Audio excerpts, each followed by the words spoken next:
Hello friends, ಇದು Leela's recipes and tips channel. ನಾನು ಇವತ್ತಿನ ದಿವಸ ಒಂದು ತುಂಬ ಇಂಟ್ರೆಸ್ಟಿಂಗ್ ಆಗಿರೋಂಥ ಒಂದು ಟೇಸ್ಟಿಯಾಗಿರೋಂಥ ಒಂದು ಗೊಜ್ಜನ್ನ ನಾನು ಮಾಡ್ತಾಯಿದ್ದೀನಿ. ತುಂಬ ಈಸಿಯಾಗಿ ತುಂಬ ಟೇಸ್ಟಿಯಾಗಿರೋಂಥದ್ದು ಇದು 2 in 1 ಟೊಮೆಟೊ ಗೊಜ್ಜು ಅಂತ. ಈ 2 in 1 ಅಂತ ನಾನು ಯಾಕೆ ಹೇಳ್ತಿದ್ದೀನಿ ಅಂತ ಆಮೇಲೆ ನಿಮಗೆ ಗೊತ್ತಾಗುತ್ತೆ. ಸೊ ನಾನು ಇಲ್ಲಿ ತೊಗೊಂಡಿರೋಂಥ ಇಂಗ್ರೀಡಿಯೆಂಟ್ಸ್ ನಿಮ್ಮೆಲ್ಲರಿಗೂ ಗೊತ್ತೇ ಇದೆ. ನಾನು ತುಂಬ ಕಡಿಮೆ ಇಂಗ್ರೀಡಿಯೆಂಟ್ಸ್ನಲ್ಲಿ ಯೂಸ್ ಮಾಡಿ ತುಂಬ ಟೇಸ್ಟಿಯಾಗಿರುವಂಥ ಒಂದು ಗೊಜ್ಜನ್ನ ಇಲ್ಲಿ ಮಾಡ್ತಾಯಿದ್ದೀನಿ.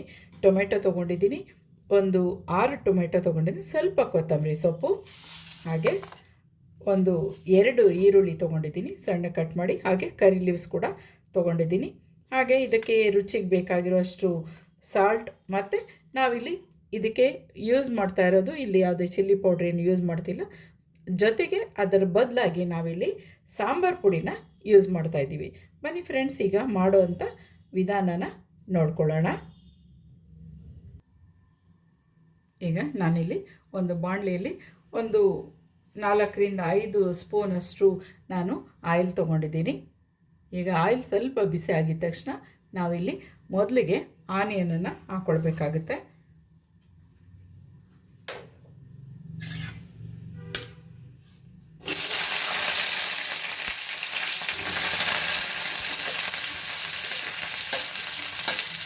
ಸ್ವಲ್ಪ ದೂರ ನಿಂತ್ಕೊಂಡು ಮೊದಲಿಗೆ ಏನು ಹಾಕ್ಕೊಳ್ತೀವಿ ಅದನ್ನು ನಾವು ಸ್ವಲ್ಪ ದೂರ ನಿಂತ್ಕೊಂಡು ಹಾಕ್ಕೊಳ್ಳೋದು ಒಳ್ಳೆಯದು.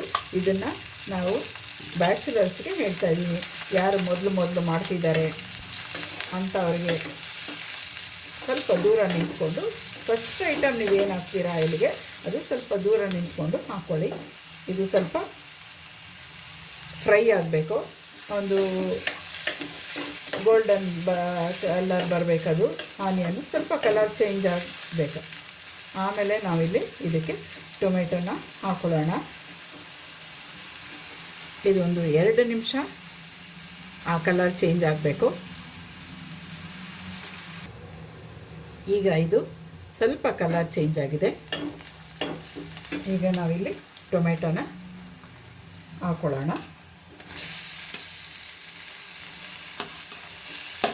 ಟೊಮೆಟೊನ ಚೆನ್ನಾಗಿ ವಾಶ್ ಮಾಡಿ ಸಣ್ಣಕ್ಕೆ ಕಟ್ ಮಾಡಿ ಇಟ್ಕೊಂಡಿದ್ದೀನಿ. ನೀವು ಅಷ್ಟೇ ಈಗ ಬರ್ತಾ ಇರೋವಂಥ ತರಕಾರಿ ಸೊಪ್ಪು ಎಲ್ಲನೂ ತುಂಬಾ ಕೆಮಿಕಲ್ಸ್ ಅದು ಇದು ಹಾಕಿರ್ತಾರೆ. ಹಾಗಾಗಿ ಚೆನ್ನಾಗಿ ವಾಶ್ ಮಾಡಿ, ಸ್ವಲ್ಪ ಸಾಲ್ಟ್ ವಾಟರಲ್ಲಿ ವಾಶ್ ಮಾಡ್ಕೊಳ್ಳಿ.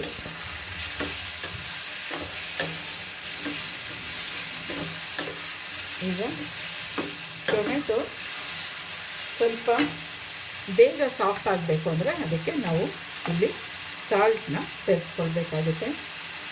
ಸ್ವಲ್ಪ ಸಾಲ್ಟ್ ಈಗ ಹಾಕ್ಕೊಂಡ್ರೆ ಬೇಗ ನಮಗೆ ಅದು ಸಾಫ್ಟ್ ಆಗುತ್ತೆ.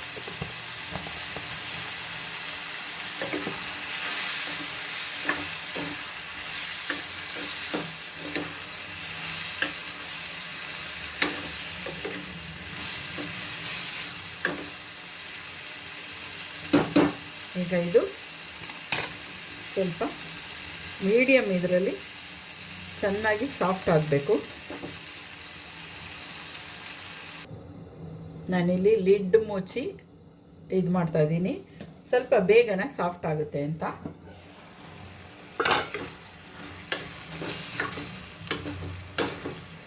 ಈ ಒಂದು ಗೊಜ್ಜು ಮಳೆಗಾಲಕ್ಕೆ, ತುಂಬ ಚಳಿ ಇದ್ದಾಗ, ಈ ಥರದ ವೆದರ್ಗಳಿಗೆ ತುಂಬಾ ಚೆನ್ನಾಗಿರುತ್ತೆ.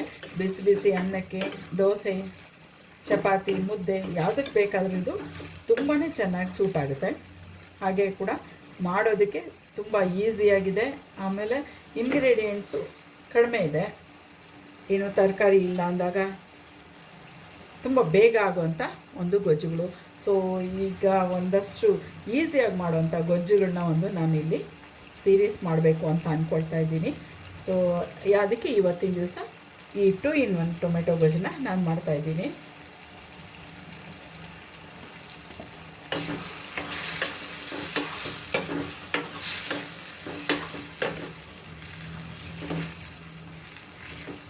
ಒಂದು 50% ಅದು ಟೊಮೆಟೊ ಸಾಫ್ಟ್ ಆಗಿದೆ.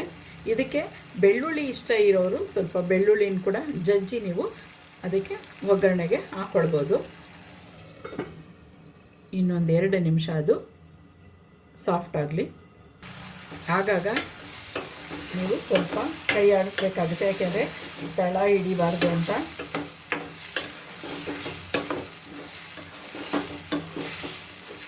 ಮನೆಯಲ್ಲಿ ತರಕಾರಿ ಏನೂ ಇಲ್ಲ ಅಂದಾಗ ಕೂಡ ಇದು ತುಂಬ ಈಸಿಯಾಗಿ ನೀವು ಮಾಡ್ಕೊಳ್ಬೋದು.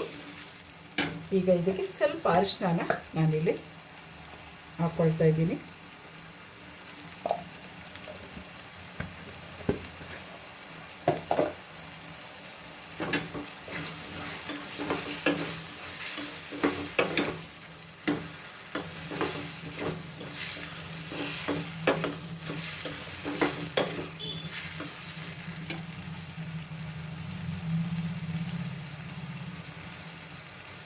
ಹಾಗೆ ಕಟ್ ಮಾಡಿಟ್ಟಿರುವಂಥ ಒಂದು ಕೊತ್ತಂಬರಿನ ಕೂಡ ನಾನಿಲ್ಲಿ ಸೇರಿಸ್ತಾ ಇದ್ದೀನಿ. ಈಗ ಆಲ್ಮೋಸ್ಟ್ ಟೊಮೆಟೊ ಎಲ್ಲ ಸಾಫ್ಟ್ ಆಗಿದೆ.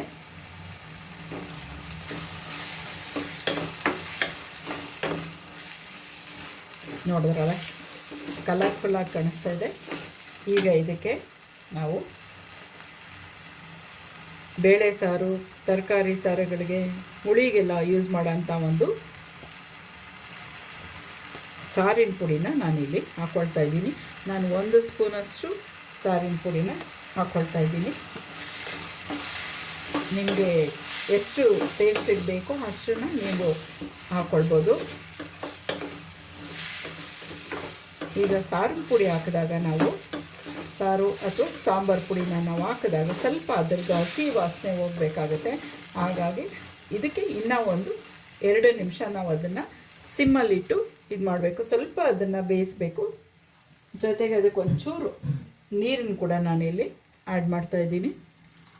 ಏಕೆಂದರೆ ರೈಸ್ ಜೊತೆಗೆ ಸ್ವಲ್ಪ ನೀರು ಬೇಕಾಗುತ್ತೆ, ಗ್ರೇವಿ ಥರ ಇರಲಿ ಅಂತ.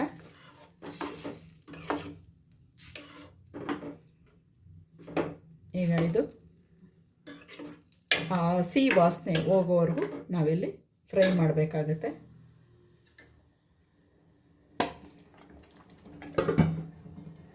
ಸಿಮ್ಮಲ್ಲಿಟ್ಟು ಸ್ವಲ್ಪ ಇನ್ನೊಂದು 2 ನಿಮಿಷ ನಾವು ಲಿಡ್ನ ಕ್ಲೋಸ್ ಮಾಡೋಣ.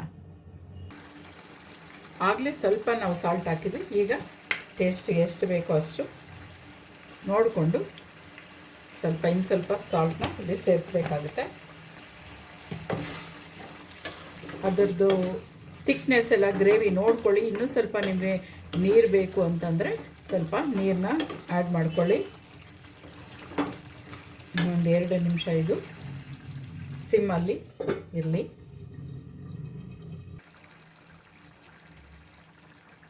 ಈಗ ನಿಮಗೆ ಎಷ್ಟು ಬೇಕೋ ಅಷ್ಟು ನೀರನ್ನು ಹಾಕ್ಕೊಳ್ಳಿ. ಇದು ಲಿಕ್ವಿಡ್ ನೋಡ್ಕೊಳ್ಳಿ, ಆ ಥಿಕ್ನೆಸ್ ನೋಡಿ ಹಾಕ್ಕೊಳ್ಳಿ. ಈಗ ಇದು ಆಗಿದೆ. ಇಲ್ಲಿ 2 in 1 ಅಂತ ನಾನು ಹೇಳಿದ್ನಲ್ಲ, ಸೊ ವೆಜಿಟೇರಿಯನ್ ಮತ್ತು ಎಜಿಟೇರಿಯನ್ ಇಬ್ಬರಿಗೂ ನಾನಿದು ಮಾಡ್ತಾಯಿದ್ದೀನಿ.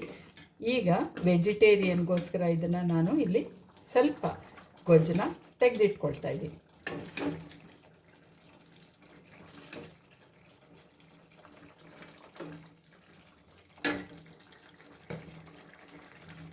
ಈಗ ಇದನ್ನು ನಾವು ವೆಜಿಟೇರಿಯನ್ಗೋಸ್ಕರ ಮಾಡ್ಕೊಳ್ಬೇಕಾಗುತ್ತೆ.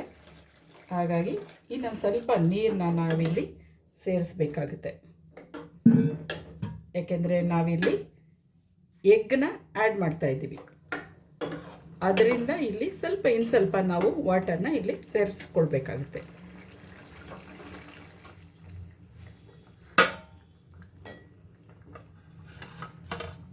ಈಗ ಎಗ್ನ ಸೇರಿಸೋಣ.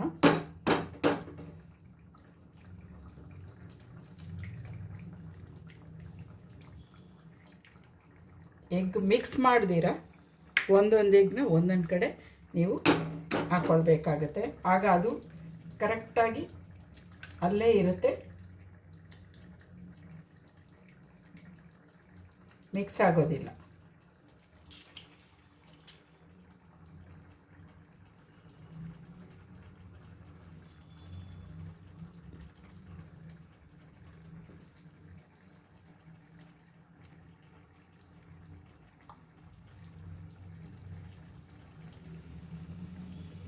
ಇನ್ನೊಂದು ಎಗ್ನ ನಾನಿಲ್ಲಿ ಹಾಕ್ಕೊಳ್ತಾ ಇದ್ದೀನಿ.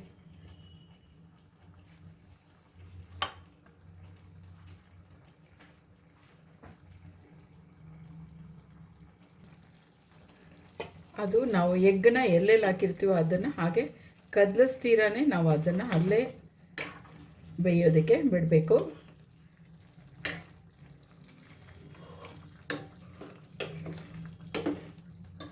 ಸಿಮ್ಮಲ್ಲಿಟ್ಟು ಮಾಡಬೇಕು, ಯಾಕೆಂದರೆ ಅದು ತಳ ಹತ್ಬಿಡುತ್ತೆ.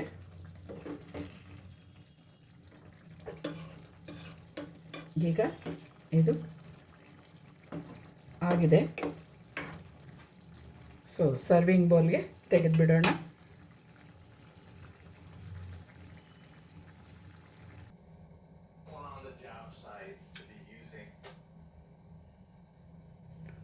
ನೋಡಿದ್ರಲ್ಲ ಫ್ರೆಂಡ್ಸ್, ಎಷ್ಟು ಈಸಿಯಾಗಿ. ಇದು ವೆಜಿಟೇರಿಯನ್ಗೋಸ್ಕರ, ಇದು ಎಜಿಟೇರಿಯನ್ ಅಂದರೆ ಎಗ್ ತಿನ್ನೋರಿಗೋಸ್ಕರ 2 in 1 ಗೊಜ್ಜನ್ನ ನಾನಿಲ್ಲಿ ನಿಮಗೆ ಮಾಡಿಕೊಟ್ಟಿದ್ದೀನಿ. ಯಾವ ರೀತಿ ಮಾಡೋದು ಅಂತ ನೋಡ್ಕೊಂಡಿದ್ದೀರಾ? ಖಂಡಿತ ಇದನ್ನು ಟ್ರೈ ಮಾಡಿ. ಈ ರೀತಿ ಗೊಜ್ಜು ಮಾಡಿದಾಗ ಈ ಮಳೆಗಾಲಕ್ಕೆ ಇದಕ್ಕೆಲ್ಲ ಒಂದೊತ್ತು ಜಾಸ್ತಿನ ಅನ್ನ ತಿಂತಾರೆ, ಅಷ್ಟು ಟೇಸ್ಟಿಯಾಗಿರುತ್ತೆ. ಎಗ್ ನಾವು ಹಾಕಿದಾಗ ಅದನ್ನು ಡಿಸ್ಟರ್ಬ್ ಮಾಡಬಾರ್ದು. ಅದನ್ನು ಎಲ್ಲಿ ನಾವು ಎಗ್ಗನ್ನ ಇಟ್ಟಿರ್ತೀವೋ ಅದು ಹಾಗೇ ಬೇಯೋದಕ್ಕೆ ಬಿಡಬೇಕು. ನಾವು ಮಿಕ್ಸ್ ಮಾಡಿಬಿಟ್ಟಾಗ ಅದು ಎಗ್ಗು ಎಲ್ಲ ಕಡೆ ಮಿಕ್ಸ್ ಆಗಿಬಿಡುತ್ತೆ. ಸೊ ನೋಡಿ, ಈ ರೀತಿ ಎಗ್ಗು ಅದು ಹಾಗಾಗೆ ಒಂದೊಂದು ಎಗ್ಗು ಕರೆಕ್ಟಾಗಿ ಅದು ಅಲ್ಲೇ ಬಾಯ್ಲ್ ಆಗಬೇಕು. ಸೊ ಈ ಒಂದು ಗೊಜ್ಜನ್ನ ಖಂಡಿತ ನೀವು ಟ್ರೈ ಮಾಡಿ, ಟೇಸ್ಟ್ ಮಾಡಿ, ನನಗೆ ಕಾಮೆಂಟ್ಸ್ ಕೂಡ ಹಾಕಿ, ನಿಮ್ಮ ಫ್ರೆಂಡ್ಸ್ಗೆಲ್ಲ ಇದನ್ನು ಶೇರ್ ಮಾಡಿ. Okay friends, have a good day. Bye.